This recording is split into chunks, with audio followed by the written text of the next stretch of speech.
Students, आज हम BA part first sociology paper first principles of sociology समाजशास्त्र की सिद्धांत के अंतर्गत topic features of social group अर्थात सामाजिक समूह की विशेषताएं क्या है इस पे स्टडी करेंगे। तो सामान्य रूप में समूह की कुछ विशेषताएं अनेक समाजशास्त्रियों द्वारा इस प्रकार बताई गई हैं कि पहली विशेषता है collection of individual,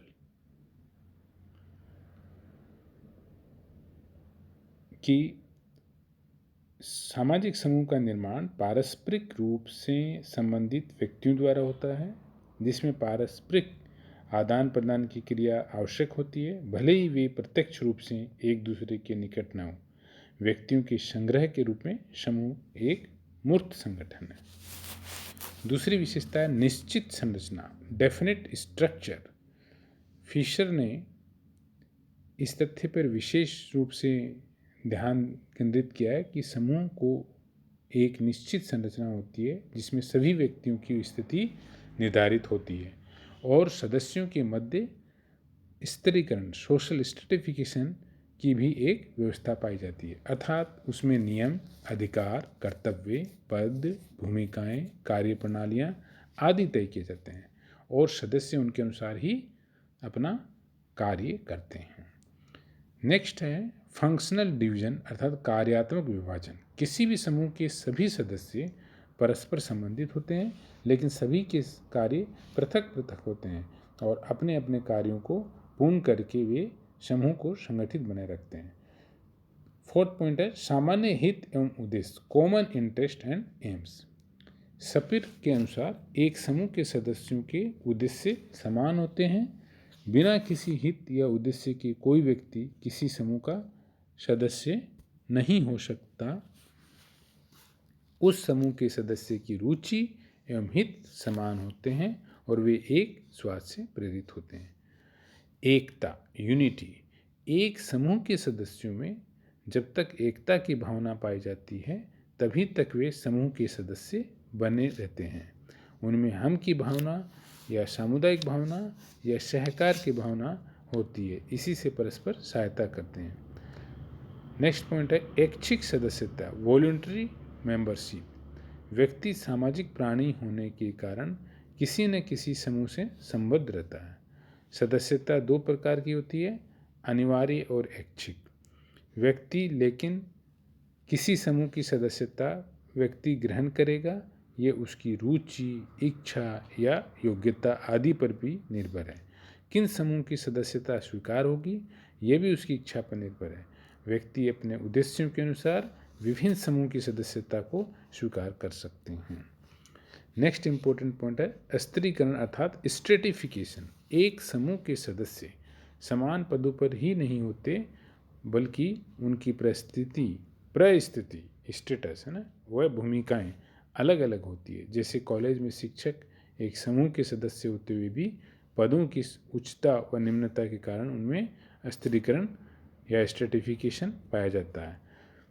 next point है आदर्श नियमों का प्रभुत्व अर्थात डोमिनेंस ऑफ आइडियल नॉर्म्स। प्रत्येक समूह के कुछ आदर्श नियम होते हैं जिनके अनुसार उस समूह के सदस्यों के व्यवहारों को निश्चित किया जाता है और प्रत्येक सदस्य को उन नियमों के अनुसार कार्य करना पड़ता है या नियमों को मानना पड़ता है। ये आदर्श या नियम भिन्न भिन्न समूह में भिन्न भिन्न होते हैं, लेकिन सभी सदस्यों के व्यवहार समान नियमों द्वारा ही नियंत्रित किए जाते हैं, जिससे समूह का संगठन सुदृढ़ रहता है। नेक्स्ट है म्यूचुअल अवेयरनेस अर्थात पारस्परिक जागरूकता। समूह के सदस्य एक दूसरे के प्रति सजग रहते हैं। इस संबंध में मैकाइवर एंड पेज का कहना है कि सामाजिक संबंधों के कारण ही समूह बनते हैं और सामाजिक संबंधों का आधार पारस्परिक जागरूकता और परस्पर सहयोग की भावना है। इसके अभाव में समूह की स्थिरता कम हो जाती है। पारस्परिक जागरूकता के कारण ही एक दूसरे के सदस्यों में परस्पर सहयोग एवं सहानुभूति की भावना पाई जाती है। नेक्स्ट पॉइंट है कॉन्ट्रैक्ट, समझौता। किसी भी समूह का अस्तित्व तभी तक संभव है जब तक उसके सदस्यों में समूह के प्रति निष्ठा हो। समूह के उद्देश्यों नियमों के प्रति समान रूप से समझौता न हो, ये विशेषता समूह की शक्ति में वृद्धि करती है और उसे अस्थायित्व प्रदान करती है।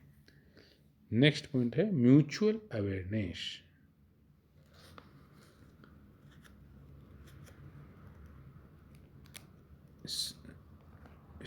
म्यूचुअल अवेयरनेस म्यूचुअल अस्थायित्व है, म्यूचुअल अवेयरनेस नहीं है, अस्थायित्व परमानेंसी। समूह के सदस्यों के उद्देश्य जब समान होते हैं तभी समूह में अस्थायित्व आता है, क्योंकि उन उद्देश्यों की पूर्ति सभी मिलकर करते हैं। यदि समूह में अस्थिरता होगी तो कोई उद्देश्य पूर्ण हो ही नहीं सकता। यद्यपि यह स्थायित्व कम या अधिक समय का हो सकता है, लेकिन इतना अधिक नहीं कि बनते ही टूट जाए। हाँ, पारस्परिक जागरूकता या म्यूचुअल अवेयरनेस जो बहुत महत्वपूर्ण पॉइंट है सामाजिक समूह का, उसका मतलब ये हुआ कि समूह के सदस्य एक दूसरे के प्रति सजग रहते हैं। मैकआवर एंड पेज का कहना है कि सामाजिक संबंधों के कारण ही समूह बनते हैं और सामाजिक संबंधों का आधार पारस्परिक जागरूकता और परस्पर सहयोग की भावना है। इसके अभाव में समूह की स्थिरता कम हो जाती है। पारस्परिक जागरूकता के कारण ही एक समूह के सदस्यों में परस्पर सहयोग व सहानुभूति की भावना पाई जाती है। सोशल रिलेशन, सामाजिक संबंध। एक समूह के सदस्यों के मध्य सामाजिक संबंध महत्वपूर्ण होते हैं, जिससे समूह दृढ़ व स्थायित्व प्राप्त होता है और समूह में एकता की स्थिति होती है। Thank you.